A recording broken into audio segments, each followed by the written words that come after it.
There are a lot of 1990s sitcoms that we still love watching, but chances are, many of us have forgotten about Third Rock from the Sun.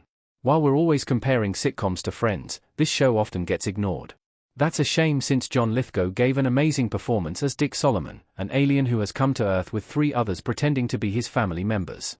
Since it's not about a friend group living in a big city and facing dating, work, and personal drama, it often gets lost in the crowd of series about 20-somethings.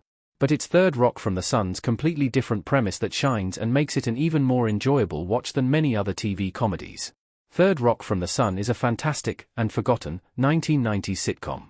Given the many 1990s sitcoms, it's easy to miss Third Rock from the Sun when picking which ones to rewatch. It doesn't have any big, flashy romances like Friends, and none of its quotes made it into the mainstream, like much of the dialogue from classic Seinfeld episodes like The Contest. However, Third Rock's premise is captivating, and since the aliens are so shocked by everything that they witness on Earth, their innocence and gullibility make them hilarious and memorable. It's the solid performances that really sell you on the sitcom, though. John Lithgow is incredible in the role of Dick Solomon, to start with. And the rest of the Third Rock from the Sun cast, including French Stewart, a young Joseph Gordon-Levitt, and Kristen Johnson, are endlessly watchable as fellow aliens pretending to be part of a family. They play each comedic note flawlessly and act genuinely surprised by their observations.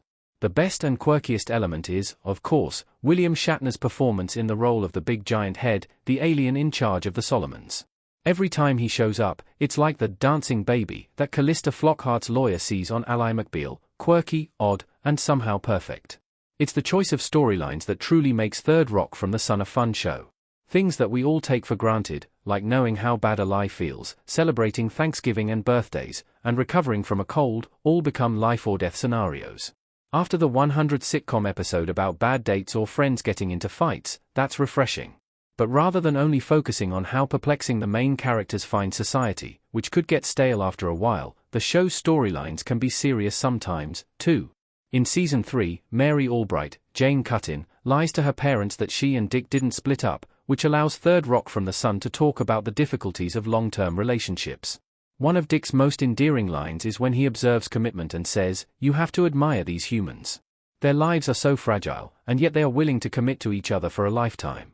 He may be an alien, but he manages to sum up love in a succinct, compelling way.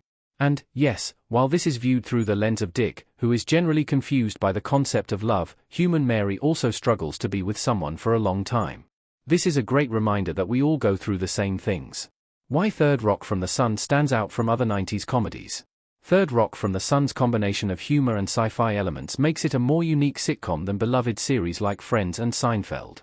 Rather than featuring another group of friends in a big city dealing with dating and other problems, the show asks how aliens would cope if they were living on Earth. That's not only fun and different, but it manages to feel like a realistic depiction of what would happen.